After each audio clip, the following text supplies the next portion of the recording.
Hello everybody, it's Peter with an I, S-T-A-W-A-R-T. And welcome to segment 39 of... I don't know, the Dark Tower, I guess?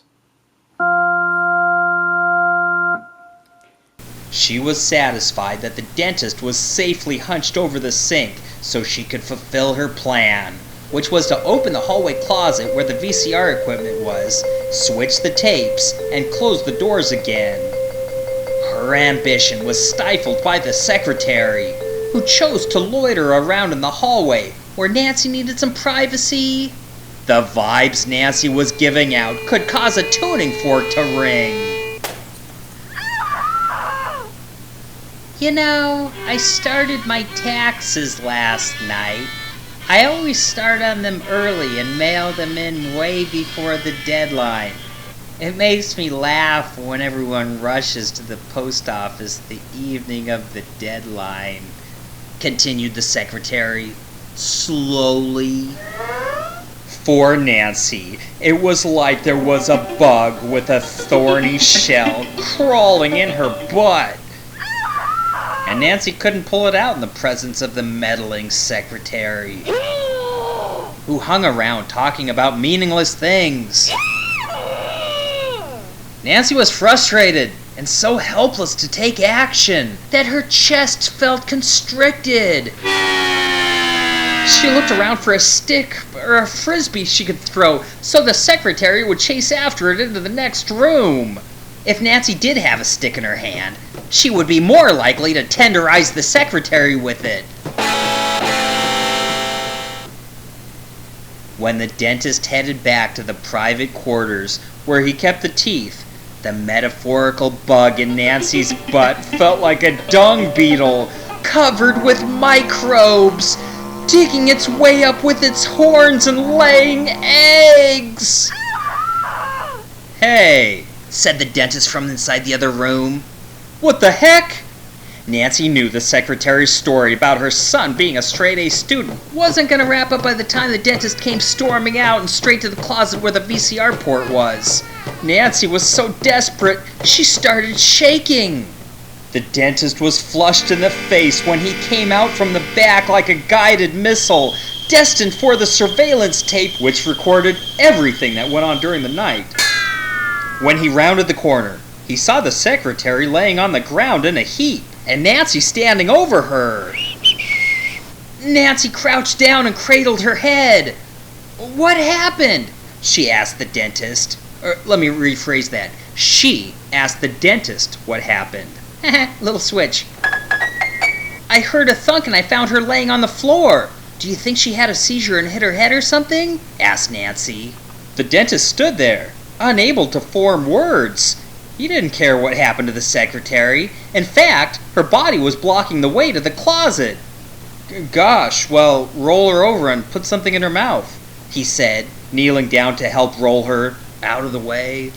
Nancy didn't realize what the dentist meant when he told her to put something in her mouth, and she quickly went to the front desk and recovered her daily supply of compulsive cookies. By the time she came back, the dentist had already opened the doors to the closet and ejected the tape. As Nancy opened the secretary's mouth and stuck a few cookies in there and helped her chew, she tried to keep her body from shaking.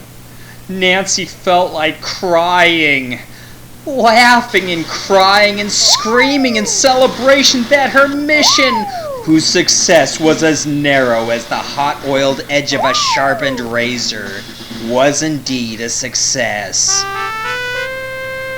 She continued pretending to nurture the secretary, whom she had punched in the back of the head with her elbow before replacing the tape, when they revived her with smelling salts, which felt like she was sucking boiling Drano in through her nose and into her lungs.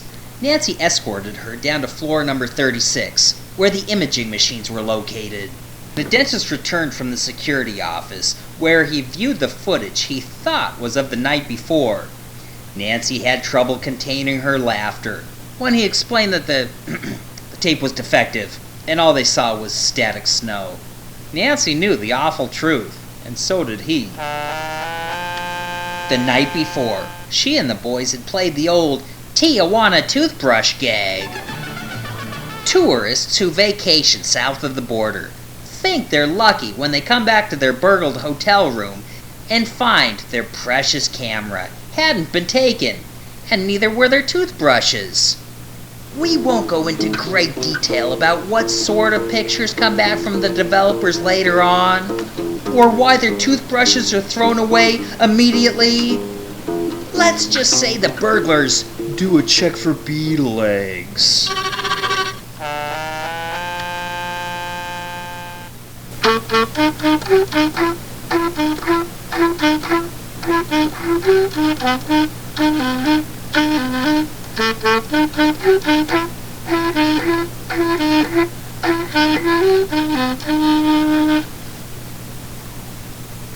Chapter 36. All Polly could think about in the few minutes before class started was how he could ask Janet out on a date, or Susan, or Jenny. Actually, they were all he could think about while he tried to study the day before. His mind was crippled from the waist up. If he got to know them as people, and he became their friends, then he would be cured, and able to concentrate on memorizing the volumes of terminology, most of which was either in Greek or Latin. The scientific terminology might have been easy for Bear, who was either Greek or Latin, or both. There was a chance he was Native American, so he might be able to fish for salmon in the off-season. Bear's mom really planned stuff out good, so her son got all the advantages in life. The dentist came into the classroom and laid down his stack of papers in front of the overhead projector machine. For a moment, he couldn't figure out why the class was looking at him strangely. He had been so wrapped up in his thoughts about how he was going to discover the culprit who had stolen one of his tiles of teeth that he had forgotten to take off the big off-white crown, the one shaped like a tooth. The dentist mentally retraced his steps since he had been in his private quarters. He had walked through his office, rode the elevator down a few floors, and now everyone in the classroom saw him wearing it. A few moments prior, he was concerned that some other person or persons knew about his secret cache of teeth. All the time he had been blatantly advertising he was a freak. I didn't realize you were a chef, wisecracked Terrence. The dentist cleared his throat and replied, "It's my professor's cap." He lifted his chin with a stern look on his face, and the students were impressed. The dentist could have kept it on, but he suddenly noticed his head was getting hot. When he took it off, he removed it not with embarrassment, but with pride. As he addressed Joe, who had been waiting patiently to confer with him, the kids sat looking at the hat in wonder, hoping that someday they could rise to the Order of Dentist and earn the right to wear such a prestigious-looking headdress. All garbs of prestige had to come from somewhere, but most of their origins are rather obscure. The ornamental serpent at the brow of Pharaoh's golden headdresses was a trend started by King Tut. Young King Tut would go around with the ornamental snake and say to his subjects, "Hey, look at my snake. Look closer. Closer?" And when they got close enough, he would secretly squeeze a small rubber bladder filled with water, and the snake would squirt them in the face. Young Master Tut would laugh and laugh. And if they knew what was good for them, they would laugh too. The ornamental serpent was called a Uranus, because when the joke started to get a little bit old, he started to fill the rubber bladder with pee. A military leader for the former CCCP was caught wearing his blue and white pajamas under his uniform. It turned into a trend, and suddenly, that whole army started wearing blue and white striped pajamas under their olive green fatigues.